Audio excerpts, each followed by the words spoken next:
Hi everyone, চলে এসেছি আবার একটা নতুন ভিডিও নিয়ে। তো সেই দিনে আমাদের লোকেশন ছিল সুকিয়া স্ট্রিট।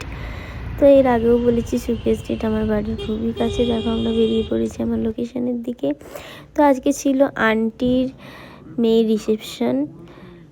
তো দেখো তোমরা আন্টির লুকটা কেমন লাগে, প্লিজ তোমরা সবাই কমেন্টে জানিও কেমন লাগছে আন্টিকে। দেখো কতটা সুন্দর লাগছে দেখতে এখানে।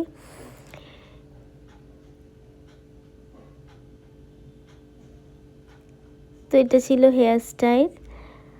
তো এসে গেছে আবার দিদির আজকে দিদির বোনের রিসেপশন। তো দিদিকেও কেমন লাগছে প্লিজ তোমরা সবাই কমেন্টে জানিও মেকআপটা কেমন হয়েছে, মেকআপ অ্যান্ড হেয়ার স্টাইল কেমন হয়েছে প্লিজ তোমরা সবাই প্লিজ কমেন্টে জানিও।